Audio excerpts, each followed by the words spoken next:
kabayan, kamusta po kayo? Ngayon po, magluluto po tayo sa pork po na iluluto ko po sa Sprite. Ipapakita ko po sa inyo. Ito po, liempo po to na pinakuluan ko lang po sa tubig na may pamienta para lumambot. Saka po natin iluluto po sa Sprite. Abangan na lang po ninyo, gagawa muna po ako ng mga ingredients para sa pagka lumambot na po to, papakita ko po sa inyo kung paano magluto ako sa Sprite po ng liempo. Ayan po. Ayan po kung kulo na po siya. Takpan muna natin, kabayan. Ngayon po, lumambot na po to. Ito na po yung liempo natin, lumambot na po. Ayan po, ang lambot na. I-ano muna natin dito sa plate para tumulo po. I-ano muna na patuluin ng konti.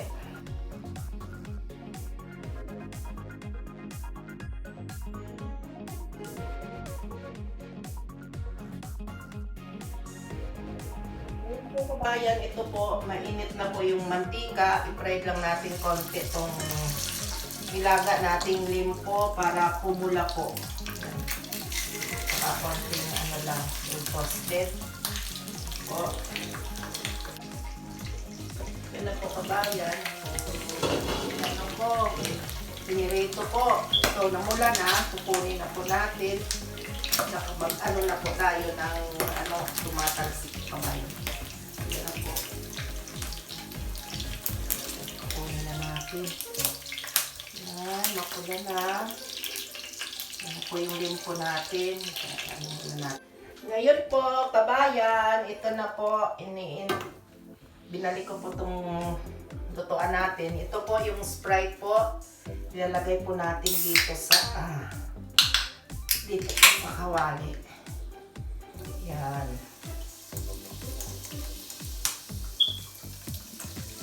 Ito po yung ingredients. Ano lang po yung mga ingredients nito, simple lang. Ito po, ilalagay po natin itong onion. Tapos konting luya lang po, tsaka itong bawang na konti. Kasi yung kailangan, yung talagang maramdaman mo, malasahan mo talaga na lasa, yung sa Sprite. Kaya konti lang yung lalagay po nating ingredients po. Tapos, ito po lagyan ng konting pamienta rin po. Turok.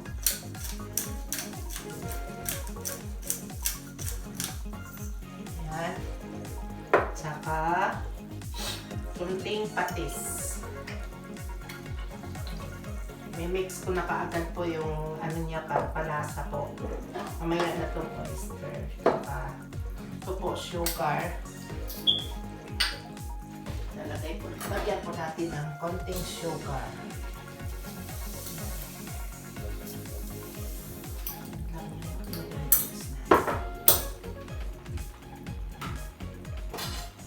Kasi lalagay na po natin itong liempo po natin. Liempo po.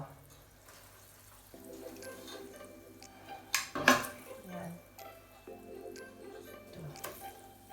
Hanggang ilagay natin po ito hanggang tumuyo po yung Sprite. Kasi pag umano na po yung Sprite, parang konti na lang, lumalapot na po yung sauce niya. Ayan.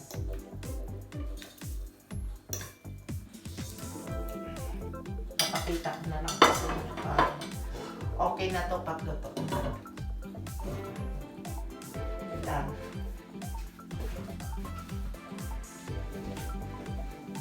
Saka ito na po, kabayan, kumukulo na ng konti.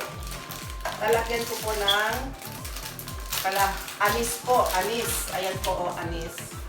Kalahating anis lang po. Sa isang bottle na anis, kalahati lang po yung linalagay ko kasi pag sobra naman, sobrang maamoy po yung niya.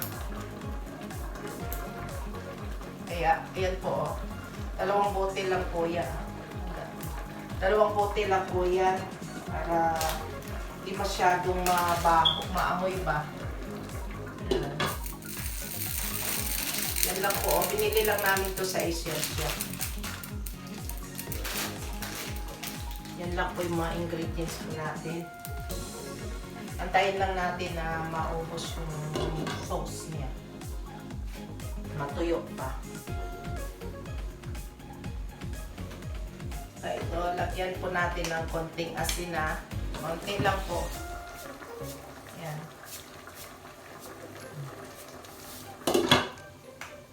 Tsaka ito po, lalagyan po natin ng konting pangpakulay. Food coloring po na yellow. Yan po. Oh. Para maganda naman tingnan yung ano natin, carne. Para di naman maputla tingnan ba. Parang nakakatuwa tingnan pag may kulay. Wala namang lasa ito. Pagpakulay lang talaga ito. Yan po. Para medyo yellow ba tingnan yung ano natin. Di maputla. Kasi wala naman po itong tuyo kasi. Kaya medyo konting ano lang. Pangpakulay. Yan po. Kumukulo na po. Maganda na yung kulay. Ayan po, yellow na. Yellow na. Saka konti po nating oyster sauce. Paubos na po itong oyster sauce natin. Paubusin na lang muna bago tayo magbukas ulit kasi sayang naman po. Konti-unti naman. Kasi pinalagay nito.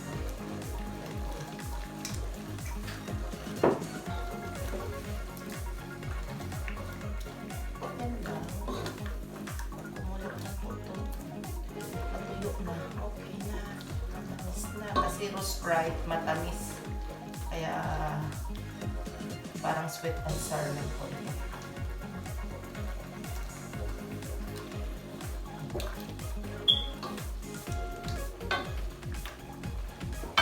Ayun lang po natin na matuyo. Tsaka konting, lagyan natin ng konting ano, parang pangpalapot. Yung ginagamit kong pangpalapot, ito po yung glutinous rice na konti.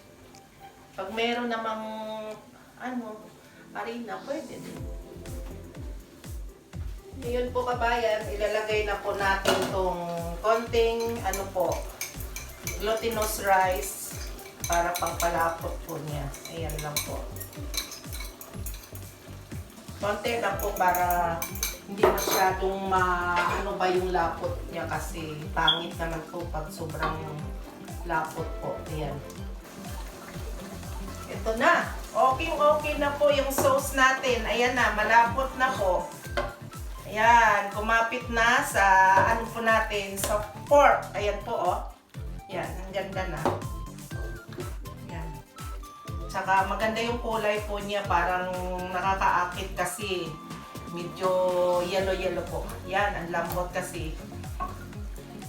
Nilaga po natin ito, ganito yung paggawa po nito. Nilaga mo na yung, hinugasan mo na yung pork, tapos nilaga sa tubig lang, saka paminta, saka konting prito lang po. Pinirito ko po ng konti, sabay ilaga natin, iluto natin sa Sprite. Kaya ganito na po yung luto natin. Yung finished product po ng pork sa Sprite po. Yan po yung ano natin. Kung nagustuhan po ninyo itong gawa ko po sa naluto sa Sprite po, paki-subscribe na lang po kababayan, tsaka paki-share na lang po sa mga kaibigan po ninyo para dumami naman po yung subscriber namin. Ayan po. Ayan. Okay na, i-transfer na natin kasi baka maubos naman yung sauce niya. Thank you very much. God bless. Patay na lang. Ito na pala, kabayan. Yan yung finished product po namin.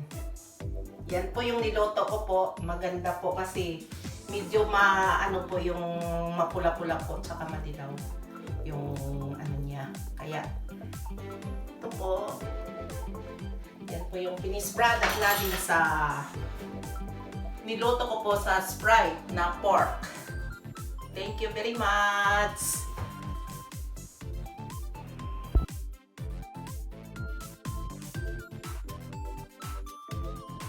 Hello po, kabayan! Ngayon po naman, magluluto po tayo ng pansit.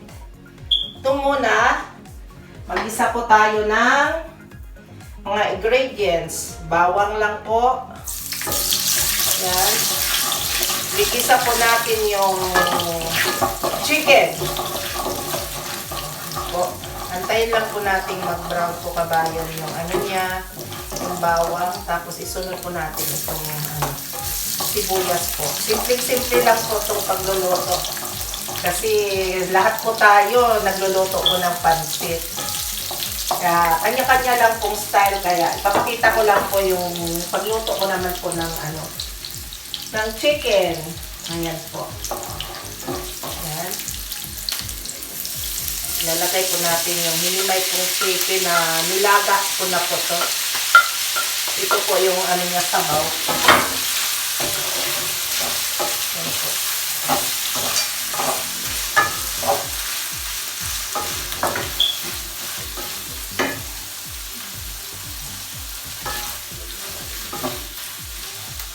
Tapos po lagyan po natin ng paminta. Pamintang konti po. Ganyan lang po ako nag-ano. Igigisa muna po natin yung gulay sa chicken. Yan po.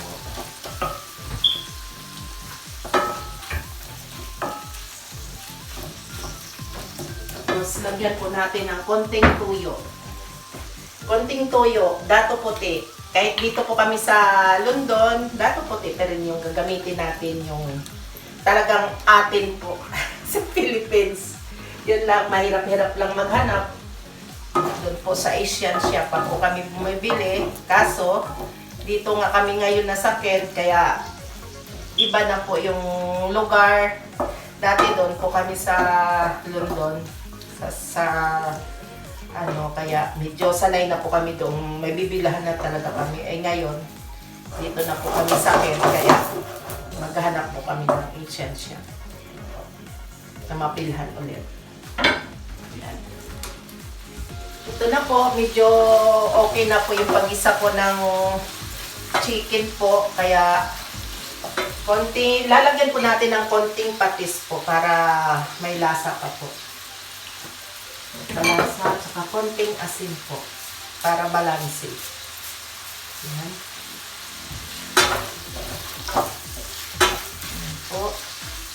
Saka lalagay na po natin, igisa po natin itong repolyo po. Kasi medyo matagal-tagal po ito. Medyo iba kasi po dito kabayan yung repolyo nila, medyo mas matigas kaysa sa repolyo sa Pilipinas. Kaya ayan matitigas talaga po kabayan. Ayan medyo matagal malata. Ano ba yan? Yan. Yan po. Lagyan lang natin konti pang toyo. Yan. Saka konting lagyan po natin ng konting sabaw ng nilaga natin chicken. Para medyo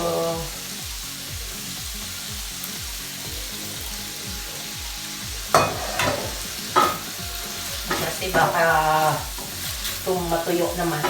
Saka ilagay po natin itong beans. Yan po, yung beans isunod natin dahil madali lang po ito maluto. Yung beans, lalo yung carrots po dahil mas mabilis po. Ayan. Tapos, ihalo po natin yung carrots po. Yan. Tapos, hindi mawala sa atin itong konting 1 teaspoon na sugar po. Pangpalit po sa magic syrup. Yan.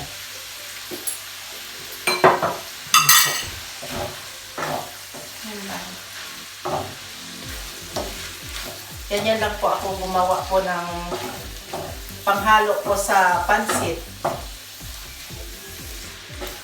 Hindi ko sinasama-sama kaagad sa pansit dahil siyempre medyo ito kasi gusto. Iba-iba naman kasi po yung style. Ganito po yung ginagawa ko po. Yan. Ito po kabayan, tapos na po. Luto na po yung natin, yung ginisa ko pong gulay. Ayan po, half cook lang po. Ita-transfer na lang po natin dito. Yan po, para hindi masyadong madurog. Kasi po, pangit po yung gulay po na ihalo sa pansit na medyo ano na po, durog. Kaya ito po, half cook lang po tong niloto ko po tong gulay para panghalo po sa pansit. Pangit po kasi pag sobrang durog. Kaya kailangan po, half cook lang po kung para sa akin pag ako gumawa po panghalo sa pansit. Itap-tabi muna natin po kabayan. Tapos mag-ano na tayo ng luto ng pansit. Tsaka ito pala kabayan, bago tayo patayin yung ano natin, haluan ko po to ng konting mantika po para medyo maganda po. Hindi masyadong didikit. Yan. Tsaka haluin na lang natin ng ganyan. Pero napatay ko na po tong ano natin, nilutuan para hindi masyadong yan. Yan po yung niluto nating pansit. Sana po kabayan, pag nagustuhan po ninyo, paki-subscribe na lang po yung channel namin, Aklanon po sa London, tsaka paki-share na rin po. Thank you very much and God bless. Ingat po tayo sa mga epidemya ngayon. Yan po. Bye-bye! Sari, ito po yung handa namin, pansit, tsaka ayan po, lame po sa Sprite. Ayun po.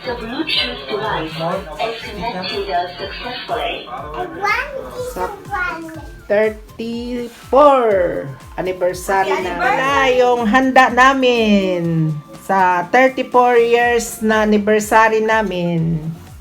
Ayan po lang kasi po pandemic naman ngayon, bawal naman pong kumain sa kung saan. Dito na lang po kami sa bahay. Pumunta po sina Aisa, saka si Paolo, saka si Laura. Ayan lang kami, 5 lang po. Thank you Lord lang dahil nakaabot na kami sa 34 years anniversary, May 15 po.